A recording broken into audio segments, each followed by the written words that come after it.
বাহিরের এরকম সুন্দর গাছপালা দেখতে কিন্তু বেশ ভালো লাগে। একটানা এত বৃষ্টি এই কয়েকদিন, আজকে যেন একটু রোদ উঠেছে। হ্যালো এভরিওয়ান, আসসালামু আলাইকুম।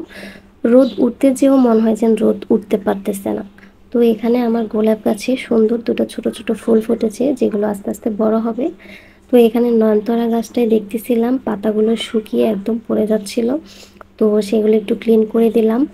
2 দিন মনে হয় যেন বারান্দার এই গাছগুলোর কাছে একদম আসতে পারিনি। 2 দিন শরীরটা একদম ভালো যাচ্ছে না। তো তারপর নাস্তা কমপ্লিট করার পর চলে গেলাম প্রতিদিনের যেই কাজগুলো করে থাকি সেগুলো করতে। তো এখানে আমি ফ্লাওয়ারগুলো ক্লিন করতেছিলাম। এগুলো প্রায় বেশিরভাগ দিনই ওয়াশ করা হয়। যখন একটু ওয়াশ করতে বোর লাগে তখন এরকম কাপড় দিয়ে সুন্দর করে মুছে দিই।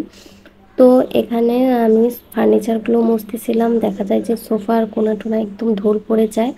ওই যে বললাম 2 দিন একদম কাজে অগ্রসর হতে পারিনি। তো ভাবলাম যে আজকে একটু কাজগুলো সুন্দর করে গুছিয়ে নেই।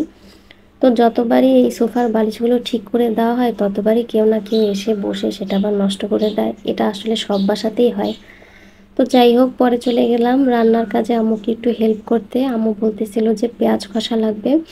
কারণ প্রতিদিন আমরা অনেকগুলো বেশি করে পেঁয়াজ ঘষে নিই, যেটা আমাদের অনেক দিন যায়। তো কালকে রান্নার জন্য তেমন কিছুই পেঁয়াজটা ঘষা নেই, যার জন্য পেঁয়াজটা খুব প্রয়োজন ছিল। তো এখানে আমি পেঁয়াজের জালি থেকে প্রত্যেকটা পেঁয়াজ বের করে নিয়েছিলাম। ভালো পেঁয়াজগুলোকে এক সাইডে নিচ্ছিলাম, খারাপগুলো এক সাইডে। তো এর মধ্যে বেশ কিছুটাই পচে যাচ্ছিল। তো আমি একটু বেশি করেই ভালো মন্দ মিলিয়ে নিলাম, যাতে করে অনেক দিনের জন্য একসাথে পেঁয়াজটা ঘষা হয়ে যায়।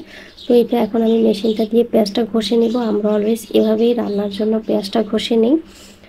তো এভাবে হঠাৎ করে আমার অনেকগুলো কান্না করতে হলো, কারণ পেঁয়াজ ধরা মানেই চোখ দিয়ে অজস্র পানি বের করা।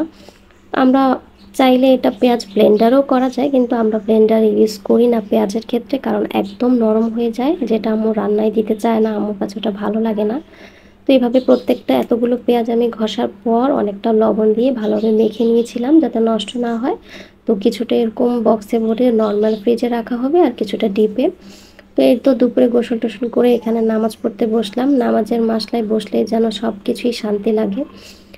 তো দুপুর খাওয়া দাওয়া কমপ্লিট করার পর একটু সন্ধ্যার দিকে বের হয়েছিলাম আমি, আমার মেয়ে, আমার আম্মু।